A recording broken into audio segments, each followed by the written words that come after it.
तो दोस्तों NMMS scholarship यानी national means cum merit scholarship 2024 की आवेदन प्रोसेस है वो शुरू हो चुकी है।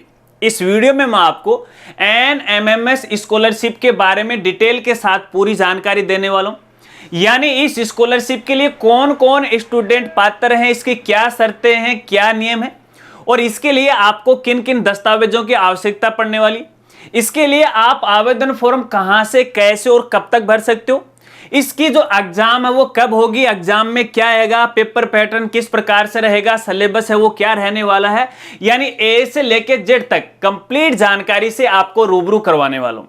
अगर आपको भी जानना है तो मेरे साथ है वो आप बने रहेगा। नमस्कार साथियों, मैं हूं आपका अपना साथी राज गुरजी और आप देख रहे हैं राज स्कूल हेल्प यूट्यूब चैनल।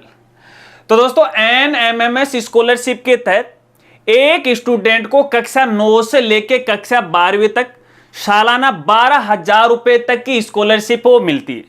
लेकिन ये स्कॉलरशिप प्राप्त करने के लिए स्टूडेंट को एक छोटी सी एग्जाम है वो देना पड़ेगा।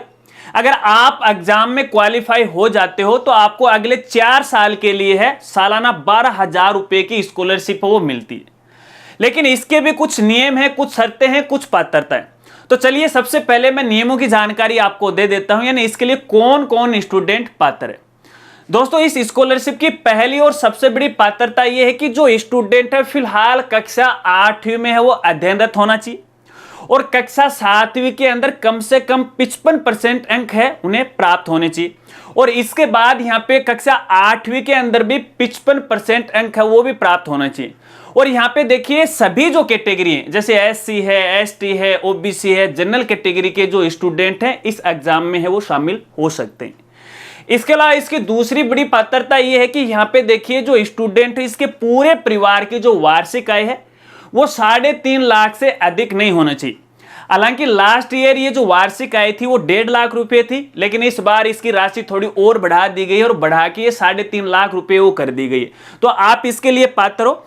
और इसके साथ साथ यहाँ पे देखिए जब आप ये एग्जाम क्वालिफाई कर लेते हो तो यहाँ पे कक्षा 9वीं और कक्षा 11वीं को पास करना जरूरी है या अनिवार्य है। और इसके अलावा कक्षा 10वीं के अंदर है कम से कम 60% अंक हैं वो आने जरूरी है, तो ही आप अगले साल की स्कॉलरशिप है वो प्राप्त कर सकते हैं। मान लेते हैं कि आपने एग्जाम को क्वालिफाई कर लिया, कक्षा 9th के अंदर है आपको ये राशि मिल गई, लेकिन कक्षा 10वीं के अंदर आपने 60% अंक प्राप्त नहीं किए हैं तो अगले साल आपको ये स्कॉलरशिप है वो नहीं मिलेगी। चलिए इसके अलावा यहाँ पे एक सबसे इंपॉर्टेंट इसकी जो पात्रता नियम है, ये जो स्कॉलरशिप है केवल और केवल यहाँ पे गवर्नमेंट स्कूल में पढ़ने वाले स्टूडेंट के लिए।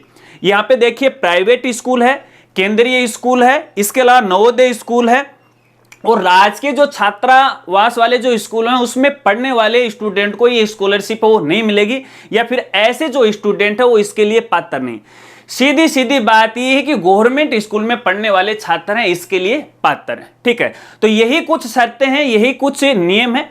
अगर आप इन शर्तों में आते हो, ये आपके पास पात्रता हो रखते हो, तो ये जो स्कॉलरशिप है आप इसके लिए आवेदन फॉर्म है वो भर सकते हो। चलिए अब कुछ दस्तावेजों की जानकारी आपको देता हूं कि आवेदन के समय है आपको कौन कौन से दस्तावेजों की आवश्यकता पड़ने वाली। यहाँ पे एक तो कक्षा 7वीं की मार्कशीट है 55% अंकों सहित। इसके अलावा यहाँ पे एक कास्ट सर्टिफिकेट है स्टूडेंट का, और जो कास्ट यानी जाति प्रमाण पत्र है वो पुराना नहीं होना चाहिए। यहाँ पे SC और ST जो कैटेगरी के स्टूडेंट हैं उनके जाति प्रमाण पत्र की जो वैधता होती है, वैलिडिटी होती है, वो लाइफ टाइम होती है, तो इनके लिए नए की आवश्यकता नहीं। लेकिन जो OBC वाले जो कैंडिडेट हैं उनकी जो वैधता होती है वो 1 साल की होती है और कुछ केस में ये 3 साल की होती है। तो ऐसे में आपका है जो OBC वाले कैंडिडेट हैं वो 1 साल पुराना है, अपना जाति प्रमाण पत्र नहीं रखे, नया बनवा लीजिएगा।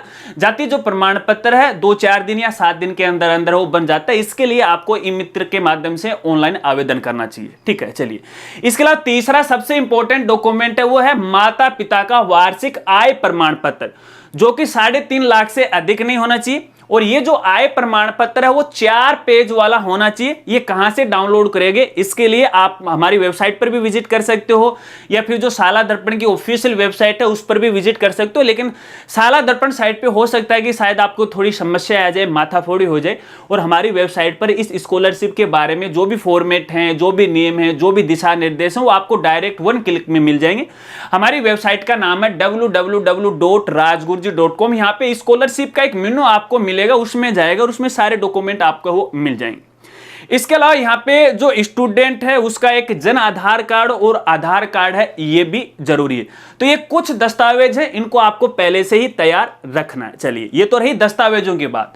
अब बात करते हैं यहाँ पे एग्जाम की। जैसा कि मैंने आपको शुरुआत में बताया कि ये स्कॉलरशिप प्राप्त करने के लिए स्टूडेंट को है एक एग्जाम है वो देना पड़ेगा। हालांकि एग्जाम है कोई हार्ड नहीं होगी।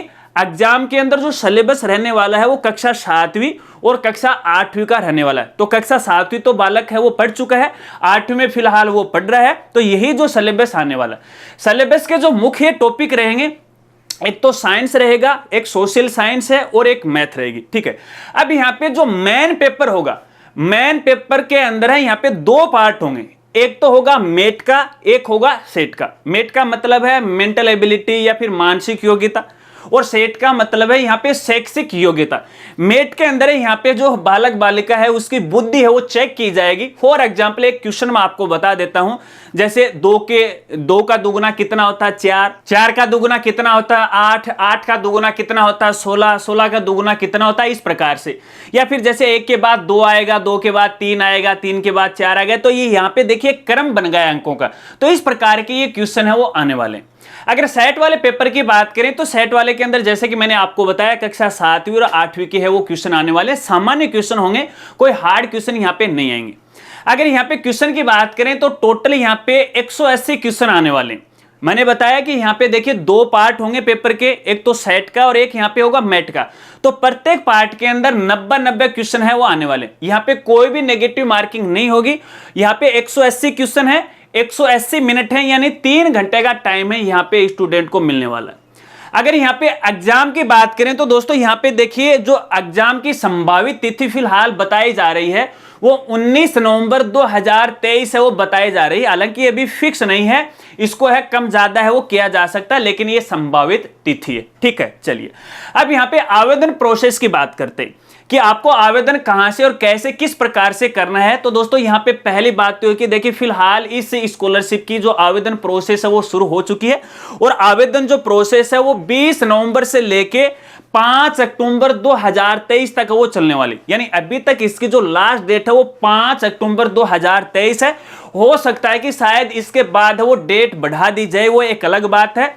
डेट बढ़ने के बारे में कोई लेटेस्ट अपडेट आएगा तो इसकी जानकारी हमारे जो दूसरे सोशल मीडिया प्लेटफॉर्म है, जैसे ट्विटर है, इंस्टाग्राम है, फेसबुक है, इनके माध्यम से है वो दी जाएगी। टेलीग्राम के माध्यम से है, हमारा व्हाट्सएप चैनल है, सबके जो लिंक है आपको वीडियो के डिस्क्रिप्शन में वो मिल जाएंगे।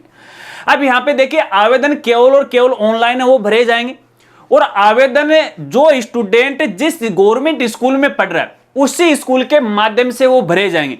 यानी खुद स्टूडेंट या स्टूडेंट के जो पेरेंट्स हैं, अभिभावक हैं, वो अपने लेवल पे है इस स्कॉलरशिप के आवेदन फॉर्म नहीं भर सकते। अगर आपको इस स्कॉलरशिप के आवेदन फॉर्म भरने हैं तो संबंधित स्कूल से आपको व्यक्तिगत वो संपर्क करना पड़ेगा, और जो भी मैंने आपको दस्तावेज बताए हैं वो दस्तावेज उनको देना पड़ेगा।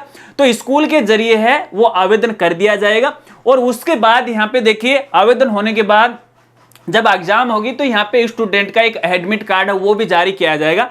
तो वो एडमिट कार्ड भी स्कूल के माध्यम से वो आप प्राप्त कर सकते हैं। तो ये तो रहेगी आवेदन की प्रोसेस। चलिए, अब दोस्तों अपने यहाँ पे मान लेते हैं कि स्टूडेंट ने इस स्कॉलरशिप की जो एग्जाम है उसको क्वालिफाई कर लिया। तो क्वालिफाई करने के बाद आपको ये स्कॉलरशिप है वो किस तरह से मिलने वाली है। तो यहाँ पे देखिए अगर अपन ऑल ओवर राजस्थान की बात करें तो अपने राजस्थान में 5471 छात्र छात्राओं के अंदर है ये स्कॉलरशिप है वो वितरित की जाएगी। यानी इतनों का सिलेक्शन होना है ऑल ओवर राजस्थान से। अब ये सिलेक्शन होने के बाद यहाँ पे जो स्टूडेंट है उनको हर साल अपना NSP जो स्कॉलरशिप पोर्टल है, यानी नेशनल स्कॉलरशिप पोर्टल है, उसके माध्यम से है आपको आवेदन करना पड़ेगा। और हर साल इसे रिन्यू भी आपको करना पड़ेगा। जैसे आप इसमें आवेदन कर दोगे तो यहां पे जो स्कॉलरशिप मिलेगी वो डायरेक्ट है बालक बालिका के बैंक खाते में वो आ जाएगी। तो देखिए ये है पूरा इस स्कॉलरशिप का प्रारूप। इस तरह से एग्जाम होगी, ऐसे आपको ये स्कॉलरशिप वो मिलने वाली है। तो अगर इस स्कॉलरशिप को लेके यदि आपके और भी कोई सवाल हैं तो आप वीडियो के नीचे कमेंट कर सकते हैं, आपकी मदद करने में मुझे खुशी होगी। या फिर अधिक जानकारी लेना चाहते हैं तो आप मुझे इंस्टाग्राम पे फॉलो करके वहां पे इसके बारे में जानकारी वो ले सकते हैं। अगर वीडियो जानकारी आपको अच्छी लगी तो वीडियो को लाइक कीजिएगा और अपने दोस्तों के साथ वो जरूर शेयर कीजिएगा। तो मिलते हैं फ्रेंड्स अगले एक नई वीडियो के साथ, तब तक के लिए जय हिंद, जय भारत।